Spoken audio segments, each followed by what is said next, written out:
Cool. All right. Here we go.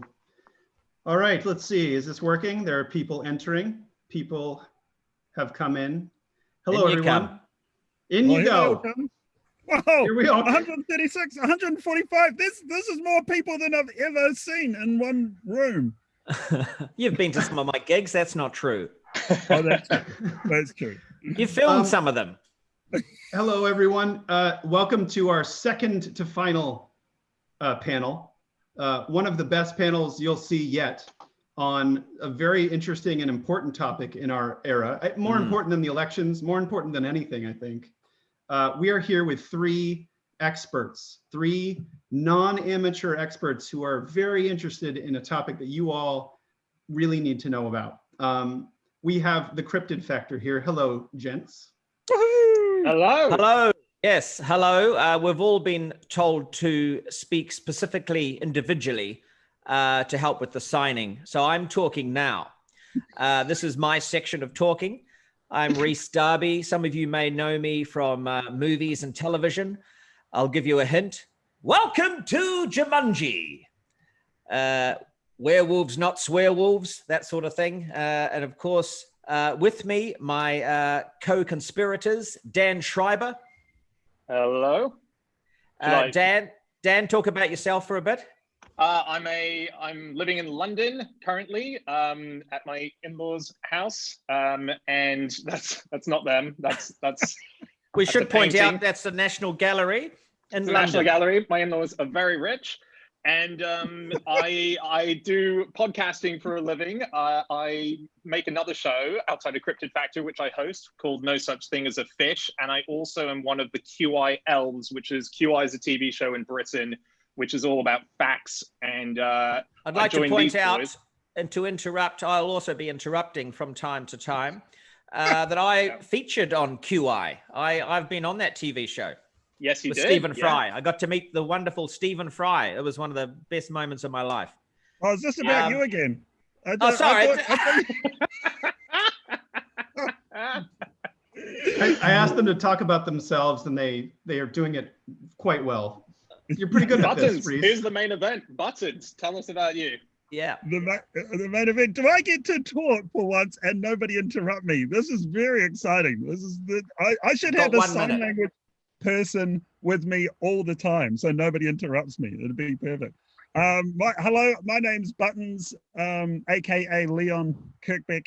I am calling you from a meeting room, which is also a car.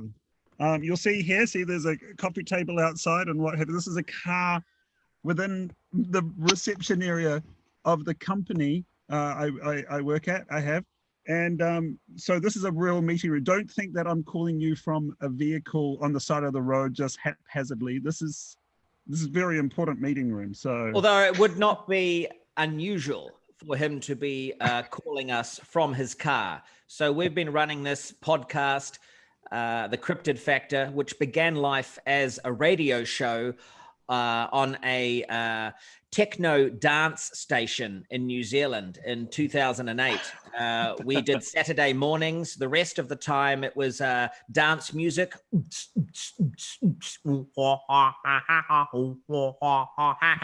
And then on Saturday mornings for 2 hours, when everyone was still up or hungover, or you know how it is with you young ravers, we would come on board and talk about cryptozoology for 2 hours.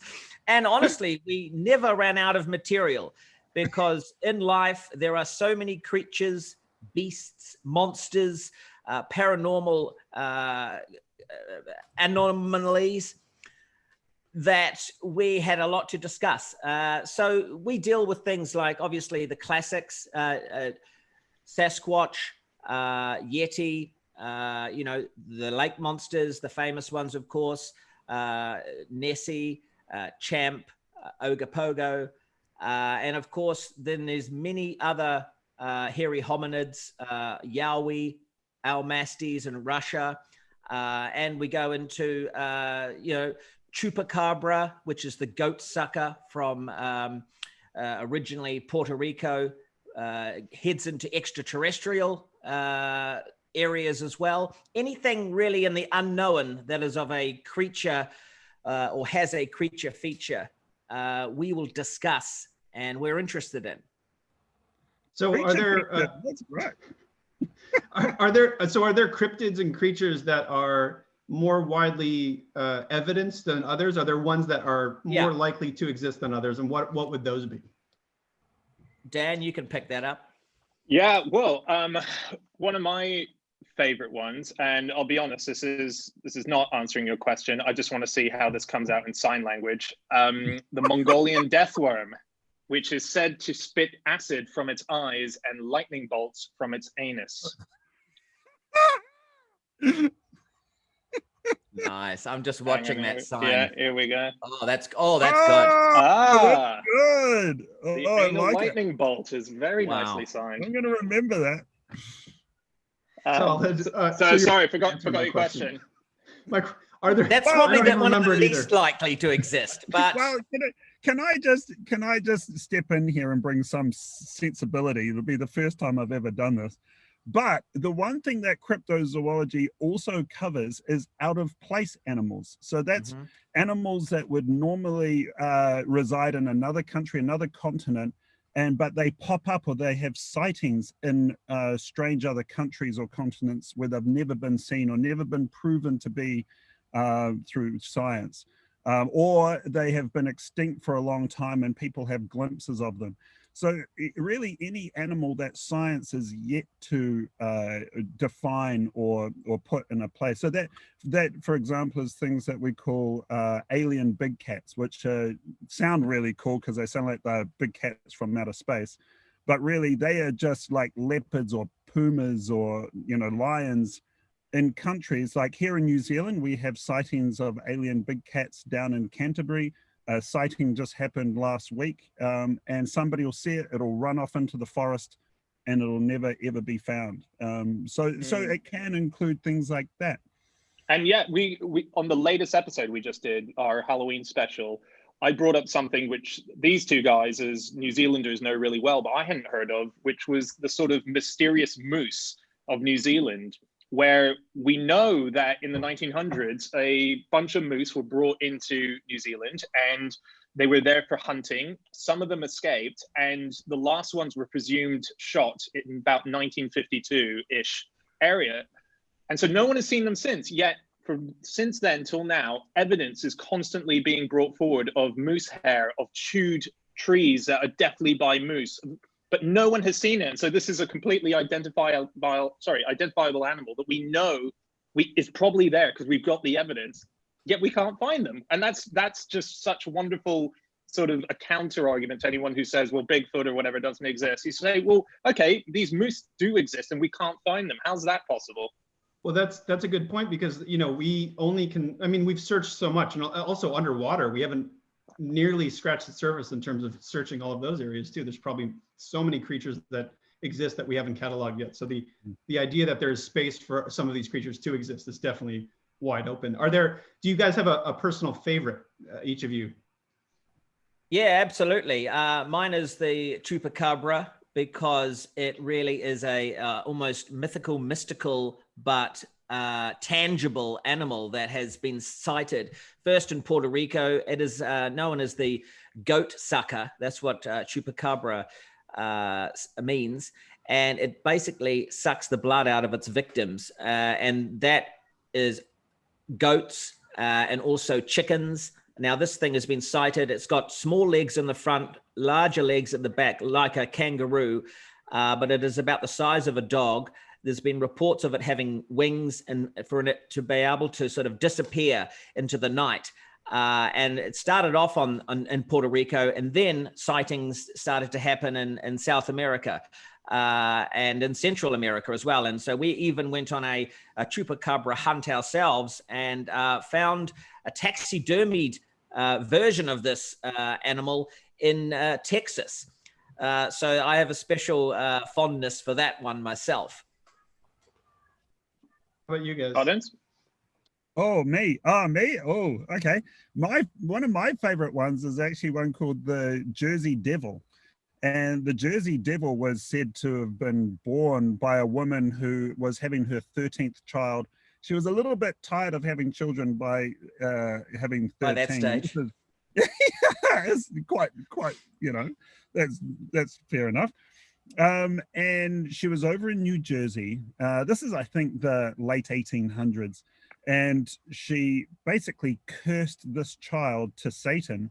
And then so when she gave birth, this creature came out that had like a head like a horse. It had wings. It had hoofs. And it was quite a horrible, scary looking thing. It was born. It screamed the most god-awful scream, shot up the chimney, and has been seen since in the New Jersey area by people like police officers, lawyers, people who you would, trust their word for, and people have been terrified by it. I don't think there's been any recent sightings, but it certainly has been cited for decades after. I think the latest one was the 1970s. But the great thing about that cryptid is there are sports teams named after it. The Jersey Devil has become sort of this cult icon, which is based on like an eyewitness accounts and based on quite a supernatural, surreal story. But it is kept alive by the ice hockey team called the New Jersey Devils. I mean, it's great. Yeah, that's awesome. I think mine's a bit more classic. I think mine has to be Nessie.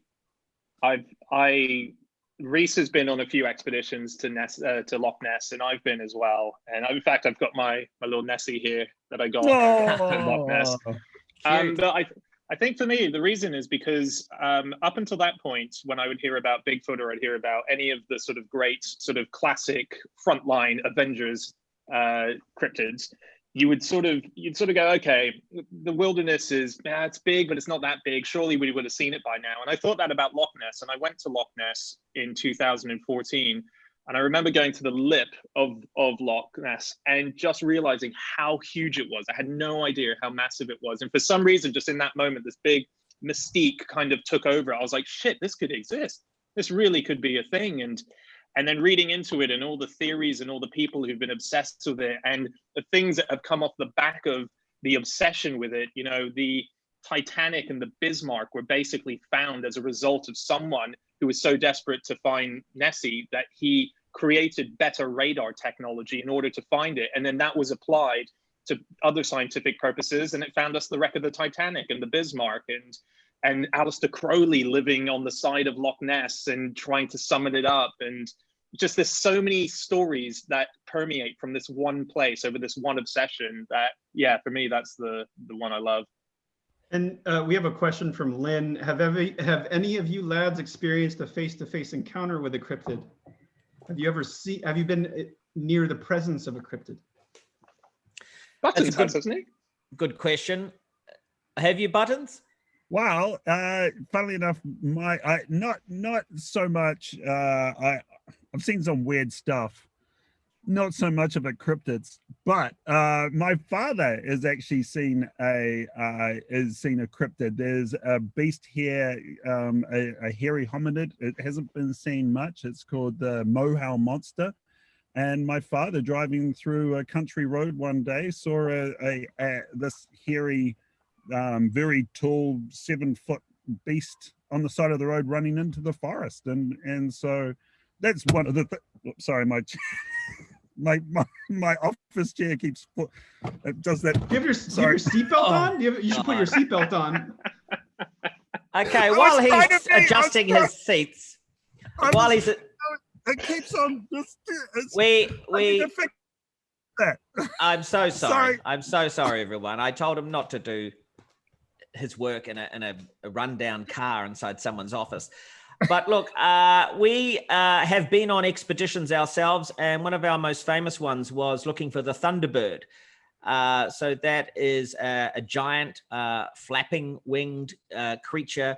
It's the flapping wings again. Yep. And we found. I believe we almost found one. We were in Pennsylvania. Is that right, guys? Yeah. Were we? Yes. No, they were, Illinois. Illinois.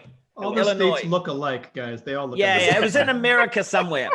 in America, and we saw some giant birds, but we didn't see the one we're looking for. However, we did do an experiment after meeting Chief Huffer, who actually did eyewitness the Thunderbird back in 1967, I believe. And he accounts for this giant bird having a wingspan of, I think, 12 to 14 feet. So then he took us to the area where he saw it, where he videotaped, and you can find this videotape on YouTube of the Thunderbird that he captured on film. And so we went to the exact spot and we recreated the bird. Buttons actually made a homemade one out of balsa wood, attaching it to a drone, the exact distance of the wings, and we flapped it right up, flew it right up into the tree.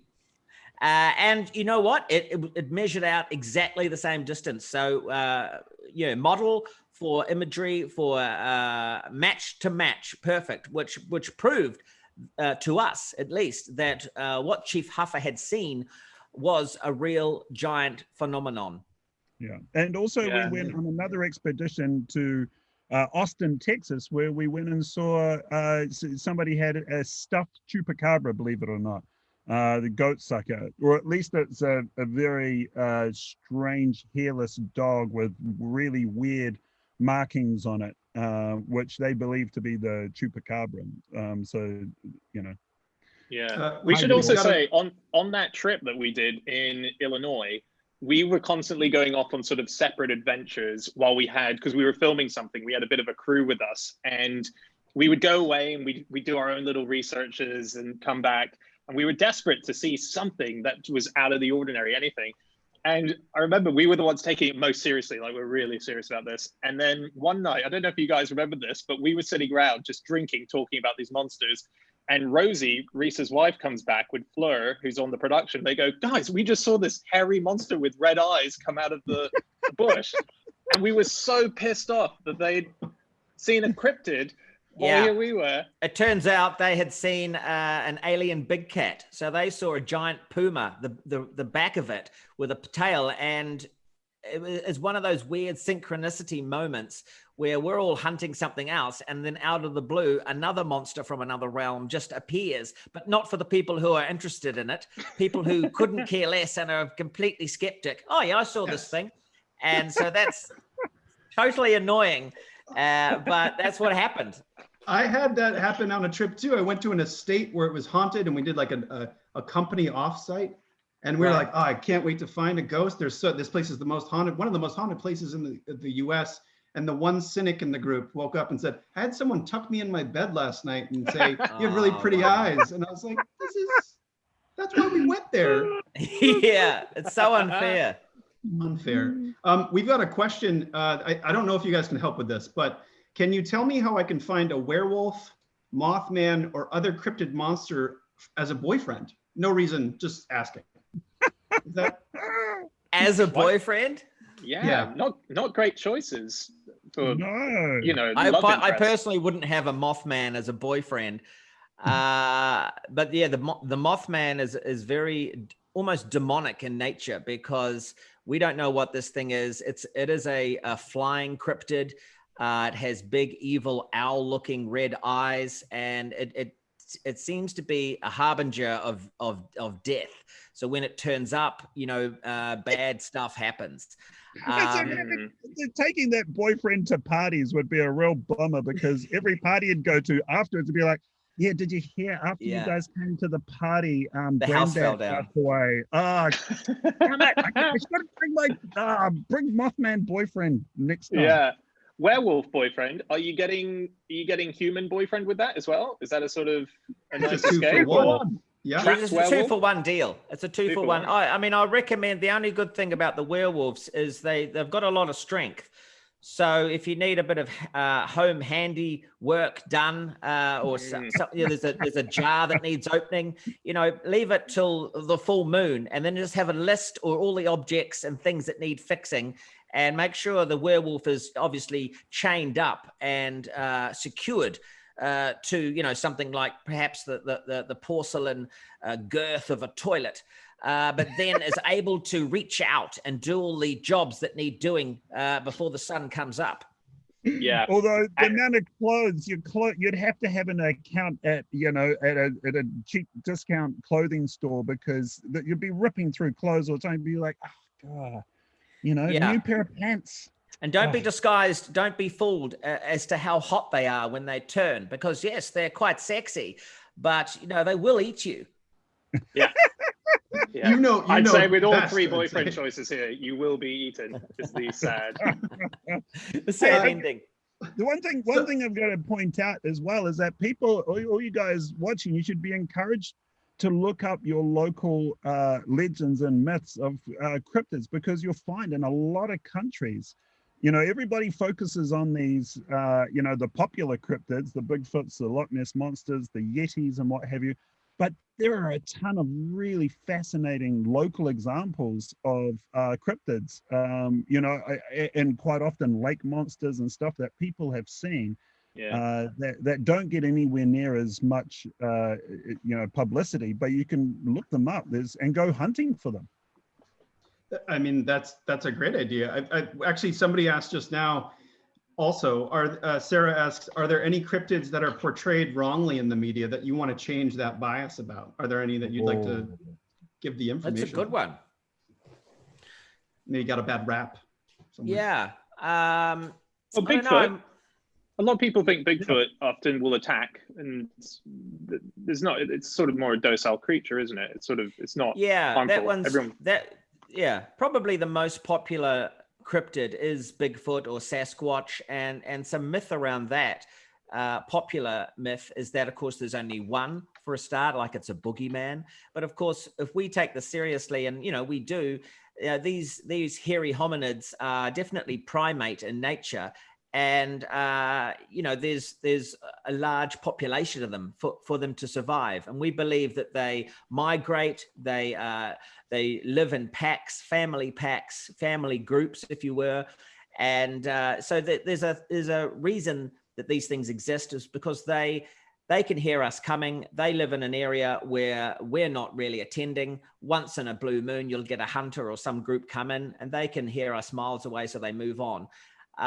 So there's something to be said about that. That also, like Dan said, they're not that scary. They are not going to attack you. Otherwise, they would have done it many times. And they are more about keeping themselves away from us, away from humans. They've known us for hundreds of years, and they don't want to be part of our lifestyle, our technological way of being, like social media and Zoom and all that kind of stuff. They're not interested in laptops, Well, we saw what happened with Harry and the Hendersons, right?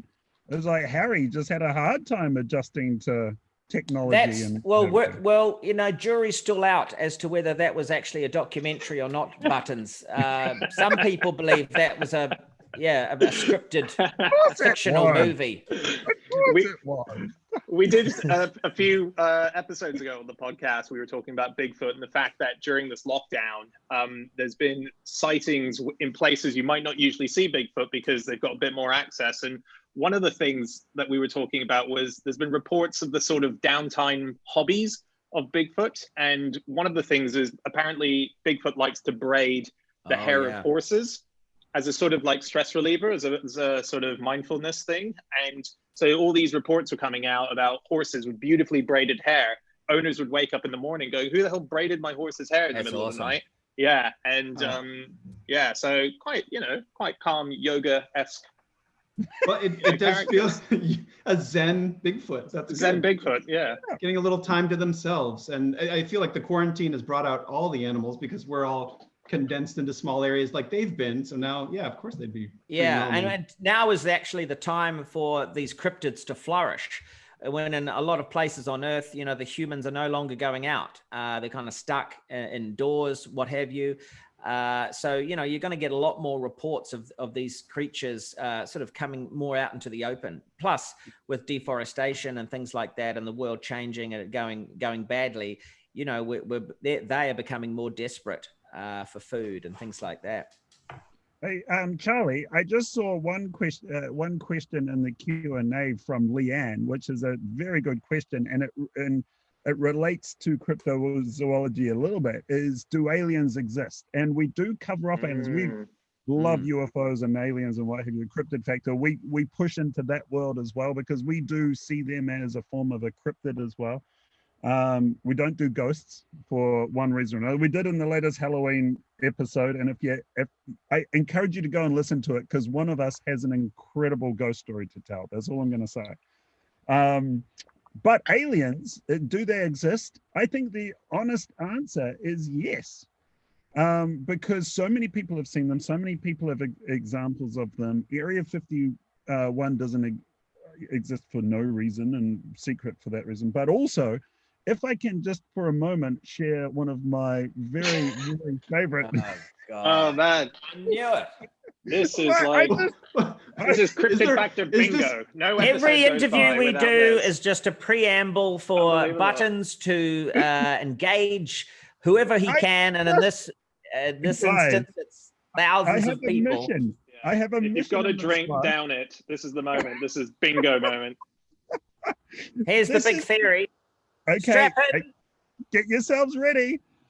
That, and this is, I think, how we can scientifically say that they are real, that aliens are nothing more than time-traveling humans from the far distant future. And they're coming back, they've figured out time travel, and they're coming back, and they're on sightseeing missions, or they're on missions to help save themselves in the future by coming and getting DNA or something samples from us here in this time. And when you think about that, I mean, I guess the beauty of that that whole theory, if there is a beauty, is there a beauty? Yeah, I'd say there's a beauty. Is that it says that we live to evolve into little gray aliens, which is pretty exciting. That we don't. That'll be exciting. And the other thing is that we're peaceful. We come back and we're not, coming back and saying we've invented time travel. We're just coming back and having a little look, doing a bit of sightseeing and getting out again. Bit of probing. Probing, yeah, I was wondering about that. Yeah, not entirely peaceful. Yeah, that's a very, I mean, that's the theory in its simplest form. But to add on to that, we also think that, I mean, I'm a fan of that idea as well, but I think there's more than one species. So I think there are other extraterrestrials that aren't humans, and they are all linked. They do come back and forth through dimensions and time. There are many timelines. We're just living on one, and we're almost very simplistic and primate in our nature as humans. And so we can't even fathom these extra areas of technology that are going to take us through into different dimensions and timelines. And that does come forward in time when we eventually do become these creatures of the future. But that's hundreds of years away, and the ones that we're seeing could even be millions of years away that coming back. But I believe Buttons is on the right track in terms of the fact that we do control that destiny, and I think that's why they haven't invaded Earth or anything like that, because it's theirs as well. And so it would interrupt the timeline. Exactly. Yeah. So we're just young juniors, sort of trying to fathom it, trying to calculate what's going on. And the show, The Cryptid Factor, is just one of the most important things that humans have probably created to sort of answer that question, to sort of grasp it. Yeah, they're probably coming back to hear the episodes as they go out. Sort of live. But I think that is kind of part of the fun of the Cryptid Factor as well, is that nobody has all the answers around this kind of stuff. Nobody knows what the future holds. Nobody knows if Bigfoot exists or not. And it's totally fine, I think, to allow yourself as a human and allow your imagination to actually start filling in some of the gaps. It's fine. Yeah. It's like we keep fooling ourselves as humans that we have all the answers now, and that we've done enough scientific discovery. Everything we know now is everything we know. We don't know what dark matter is. We don't know how time works yet. We've got a lot of unanswered questions. And so that's, I think. Buttons, I was just going to say, check this out. So just while we're on aliens, I bought just the other day the latest Eric von Daniken book, which is called War of the Gods. I know it's backwards for you guys here, but I like Daniken's like my McDonald's. I just can't help but read his latest book. And this was published this year.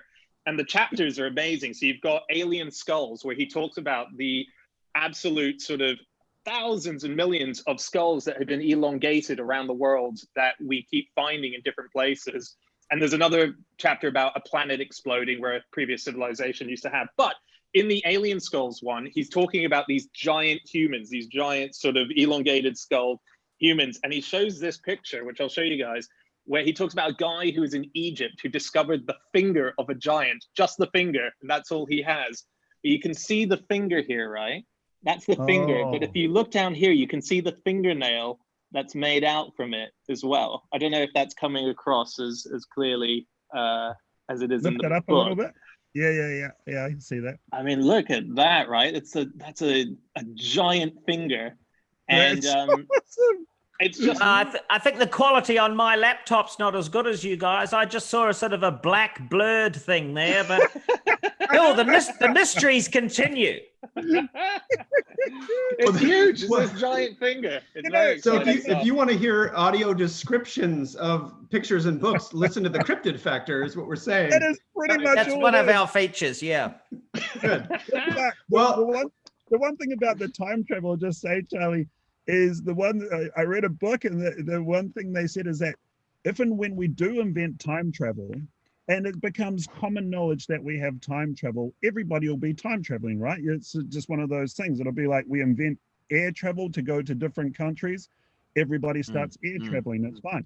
So you imagine at your local bar, at the moment, if you hear somebody with a different accent, you say, oh, whereabouts are you from?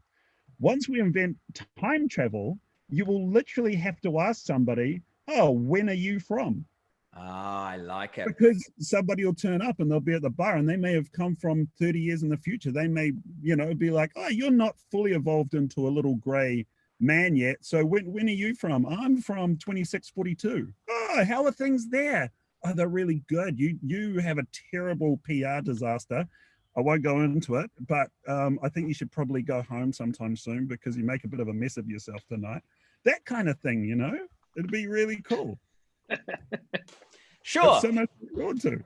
I mean, we should complicate dating more is what you're saying. So when are you from? Where are you from?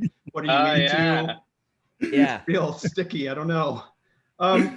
Gentlemen, thank you so much for coming in. So guys, everyone, listen, go to, we've got the podcast in the list, the scavenger hunt list. The podcast is linked there on Spotify, but you guys are on everything, Apple and SoundCloud and whatnot, right? We'd also like to put up there, let's get to the GISH challenge and then I'll put up your guys' social. So your challenge for this GISH is, and let me just pull this up here, and I'm also going to spotlight everyone. Can you see Berto? I just want to make sure you can see Berto. Okay. The dedicated cryptozoologists at the Cryptid Factor know all the lore about the creepiest creatures on the planet. Well, almost. You stumped them with the specimen you just stumbled upon in your backyard. That's 21 points. So you have to show them something that will stump them, and go follow them on Twitter, Instagram, Facebook, etc. And definitely subscribe to their podcast to get more hard-hitting journalism about unknown things. Because I agree with you guys. I feel like as adults, we start to grow up and start to lose sight of the fact that anything is possible. We start to taxes and this and that, and it leaves less room for something that we can't explain because it's too uncomfortable. And that's, thank you for doing that. Well, we start off so great in life, right? We get our kids and we teach them about fairies, tooth fairy, teach them about Santa Claus. We teach them how to use their imagination. And then at some point we just go, no, you're not allowed to think about that anymore. You've got to, keep thinking about Santa Claus. I mean, fairies. I mean. Well, it's just the use of the imagination because that unlocks everything. If we can imagine it, it'll happen. Yeah. Rhys Darby, 2020. And, schools, the education system, they shut that down. Copyright. His lawyers are always listening, so he sort of has to just point out. Did you get that? You got that one written down? Yeah. Not Dwayne Johnson, Rhys Darby. Yeah. Sorry, just talking to. Leave the ranch slider open. Thank you, gentlemen, so much for a good time and a good conversation. I just went to Sedona and there were some things I couldn't explain. This makes me now want to go get more in there. Yeah, look into it. Look into it. I mean, it's fun. At the end of the day, it's just a bit of fun. And if something comes from it, if we end up, blowing the minds of people, then that's a bonus. Excellent. Well, subscribe to these guys on all the podcast places, the Cryptid Factor. Go check them out. Bye, guys. Thank you. Thank you.